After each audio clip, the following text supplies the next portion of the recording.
Well, a bit of a surprising news update for you guys. The use of cash has gone up in the United Kingdom. Here's why.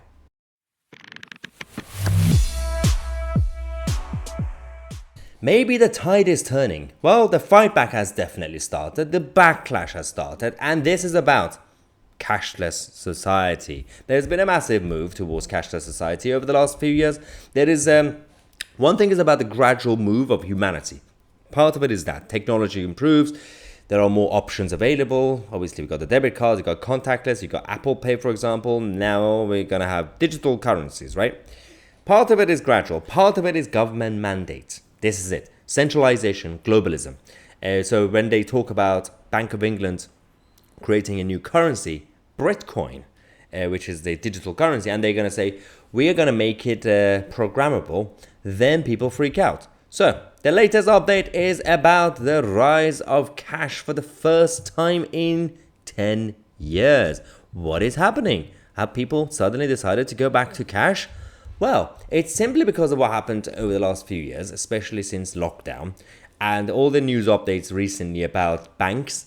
People don't trust the banking sector anymore. They don't trust the cash machines. They don't trust their bank card, because even before digital currencies being introduced, we have already seen NatWest Group and many others who are giving us indications that they have the power to limit our usage of our own money in their banks. So there are some people who are basically scared of that. Some people are actually still defending cash because it's easier to deal with cash. For them, it's easier to do accounting and bookkeeping for their own good housekeeping, essentially.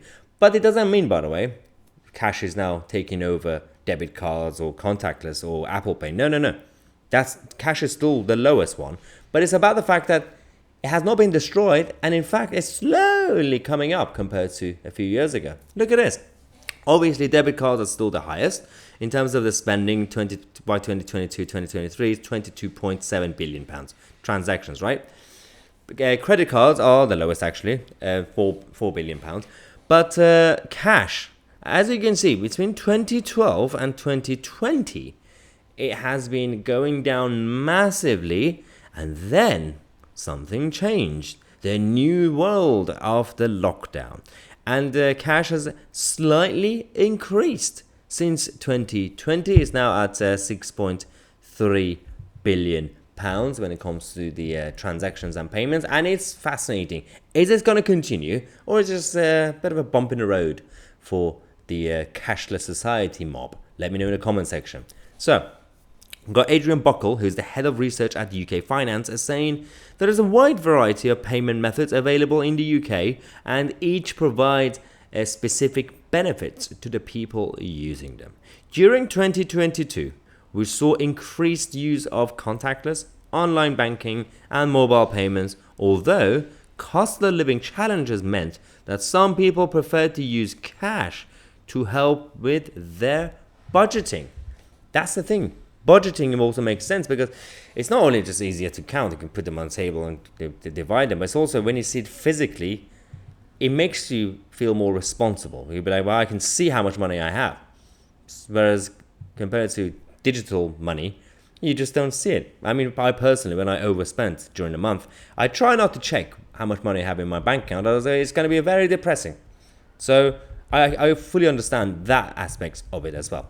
Now, Debbie Clark, a retail assistant, said that I like to have cash on me because you know what you've spent. Because it's physical. It's there. I mean, that was the whole point of the concept of money and currency. It was before all this, before notes, we had coins. And before coins, we had items, we had gold. And before gold, we had everything else. You give something and you get something. It was supposed to be for the exchange of goods. I mean, that was the whole point. And way before that, you could give a chicken and get some wood in return to build, I don't know, make fire or whatever. So you give something, you get something. That was the whole point. But now, everything's completely radically changing. Also, I don't know if you can hear this. I'm still in Istanbul, Turkey. I'm about to get to the airport, and there's a little bit of a mosque nearby. I don't know if you can actually hear this. They've already started to sing the prayers. coal thingy they have. So hopefully it's not too loud in the video. All right. So when it comes to the banks and high street, in August, the Treasury announced that banks faced fines if they fail to provide a free access to cash withdrawals for consumers and businesses. A new policy also states that free cash withdrawals and deposits must be available within 1 mile for people living in urban areas or 3 miles in rural areas. And this was the whole radical change that Rishi Sunak and Jeremy Hunt had to be forced to do. One of the good policies from this government. But why did they do it? Because the pressure all of us put on them, Nigel Farage and many other campaigners, and the general elections coming up. So this is the perfect time right now, by the way. If you have any issues, any concerns that is affecting the country, let me know. We can start campaigns now, make it a big deal, like what we did with the banking sector and everything else. And now with the schools and the gender lobby, which we reported earlier on the channel, it's a perfect time to put pressure on government, because in normal times they would ignore us, but the elections are coming up, so they would absolutely listen to us. Let me know what you think. I'm Tousi, and we are the media.